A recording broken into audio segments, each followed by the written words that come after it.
कक्षा 10वीं की प्रश्नावली 4.3 का प्रश्न नंबर 1 का चौथा प्रश्न। प्रश्न है कि यदि निम्नलिखित द्विघात समीकरण के मूलों का अस्तित्व हो तो इन्हें पूर्ण वर्ग बनाने की विधि द्वारा हल ज्ञात कीजिए। चौथा प्रश्न है 2x का वर्ग धन x धन 4 बराबर 0। चूंकि पूर्ण वर्ग बनाने की विधि से हल करना तो हम यहाँ पर x वर्ग के गुणांक को देखेंगे।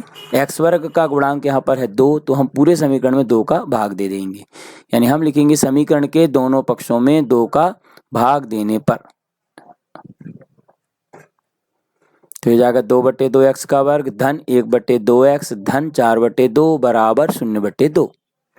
तो उससे 2 से 2 कट जाएगा एक बार, ये हो जाएगा 2 1 कम 2, 2 दूनी 4। इस प्रकार समीकरण हमें प्राप्त होगा x वर्ग धन 1/2x धन 1/2 बराबर 0। अब हम यहाँ पर धन 2 का पक्षांतर कर लें दाईं ओर, तो ये हो जाएगा x वर्ग धन 1/2x बराबर ऋण 2। धन 2 जब दाईं ओर जाएगा तो ऋण 2 हो जाएगा। अब हमें पता है कि x का गुणांक जो भी हो उसका आधा करके और वर्ग करके हमें दोनों पक्षों में जोड़ना पड़ता है। तो x का गुणांक यहाँ पर हमें दिखाई दे रहा है 1/2।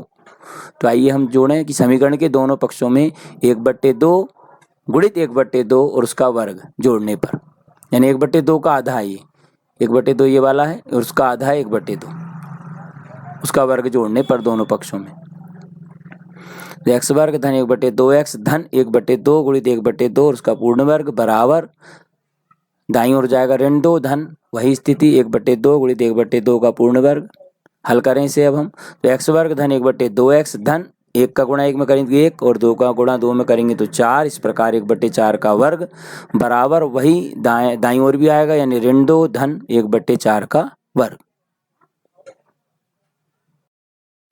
तो x वर्ग धन 1/2x धन 1/4 का वर्ग बराबर ऋण 2 धन 1/4 का वर्ग।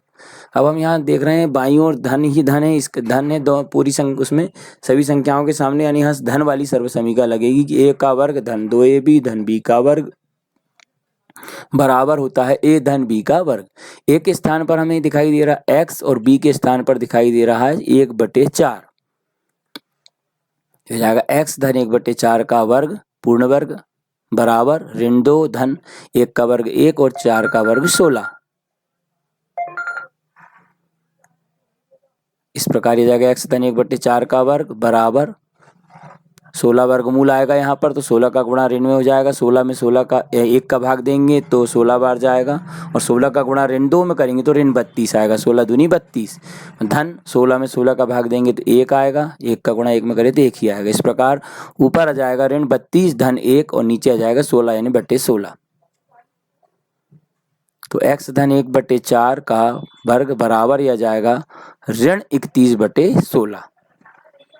चूंकि ऋण 31/16 शून्य से छोटा है, शून्य से छोटा है ये, तो हम जानते हैं कि किसी भी x के वास्तविक मान के लिए x धन 1/4 का वर्ग ऋणात्मक नहीं हो सकता है। और चूंकि हमारे पास उत्तर ऋण में आया है इसलिए हम यहाँ कह सकते हैं कि कोई भी वास्तविक मान दिए हुए समीकरण को संतुष्ट नहीं कर सकता, अतः दिए गए समीकरण के कोई वास्तविक मूल नहीं है। समाप्त।